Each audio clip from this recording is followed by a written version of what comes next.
Hi மக்களே, எனக்கு தெரிஞ்ச ஒரு ஒரு குடும்ப மக்களை ஒரு 3 வருஷத்துக்கு முன்னாடி அவங்க வந்து டைவர்ஸ் வாங்கி 2 குழந்தைங்க இருக்கு. அவங்களுக்கு கல்யாணம் ஆகி டைவர்ஸ் வாங்கிட்டு 2 பேருமே லவ் மேரேஜ் தான்.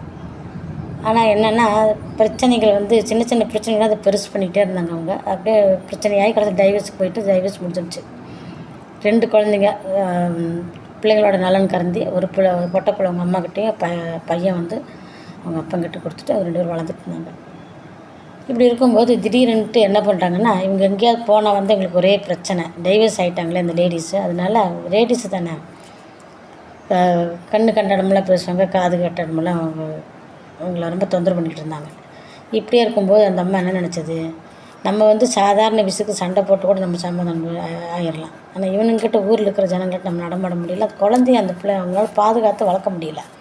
இப்படி இருக்கும்போது என்ன பண்ணிட்டாங்க, ஒரு நாள் இவங்களே யோசனை பண்ணாங்க, சரி பேசலாமா வேண்டாவா, பேசலாம் வேண்டாமான்னு இருக்கும்போது ஒரு நாள் என்ன பண்ணிட்டாங்க, இந்த அம்மாவே போய் அவருக்கு ஃபோன் பண்ணி பேசிக்காங்க. ஒரு 2-3 வருஷம் ஆச்சு. ஆனால் அவங்க தனியாக இருந்து குழந்தைகளுக்கு ஒரு பாதுகாப்பு இல்லை, அவங்களுக்கும் ஒரு பாதுகாப்பு இல்லை. ஆனால் அவங்க மனசில் என்ன நினச்சாங்களோ தெரியல, அவர்கிட்ட ஃபோனை போட்டு தயவுசெய்து நீங்கள் எங்கள் வீட்டுக்கு வரீங்களா, இல்லை நான் வீட்டுக்கு வரட்டான்னு கேட்டுக்கிறாங்க. உங்கள் வீட்டுக்கு வரட்டான்னு கேட்டுக்கிறாங்க. இல்லை நானே வரேன், ஒன்றும் பிரச்சனை இல்லைன்னு. அப்போ வீட்டில் போய் பார்க்கும்போது அவங்களுக்கும் கொஞ்சம் மாதிரி இருந்திருக்கும், முடியாமல் இருந்துக்கிறாங்க. அந்த குழந்தை இதாக இருந்து ஏஜ் அட்டன் பண்ணிடுச்சு அந்த பிள்ளைய. அப்போ என்ன பண்ணிட்டாங்க, இவங்க வந்து சமாதானமாகி இவங்க சொல்லிட்டாங்க, நான் செஞ்சதெல்லாம் தப்பு தான், என்னை மன்னிச்சிருங்க, நான் தான் சண்டை போட்டு உங்களுக்கு டைவர்ஸ்க்கு நான் தான் அப்ளை பண்ணேன், நான் இப்போ உங்கள் காலில் வேணாலும் விழுகிறேன், நீங்கள் என்னை வந்து சேர்த்துக்காங்கன்னு சொல்லி அவங்க கேட்கணும்னா, நீ என்னம்மா சொல்லு, நீ எப்போ கேட்பேன்னு சொல்கிறதுக்கு முன்னாடி நானும் ஒன்று அதுதான் நினச்சிட்டு இருந்தேன்.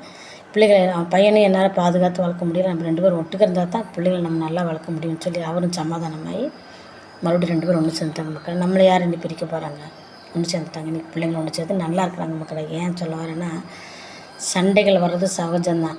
ஆனால் சமாதானமாக போய் ஒருத்தருக்கு விட்டு கொடுத்து போயிட்டீங்கனால பிரச்சனைகள் இல்லை.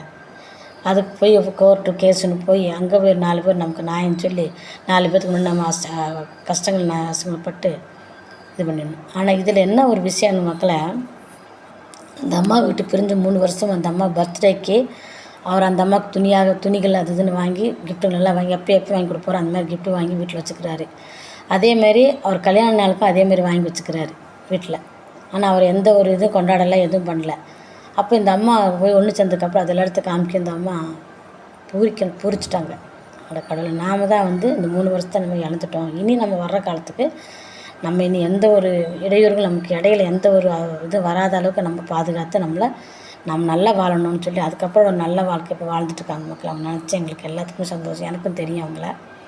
ஏன் சொல்ல வரேன்னா, விட்டு கொடுத்து போயிட்டால் கெட்டு போகிறது ஒன்றுமே இல்லை. அதனால் விட்டு கொடுத்து போங்க மக்கள், நீங்கள் நல்லா இருப்பீங்க எல்லாருமே.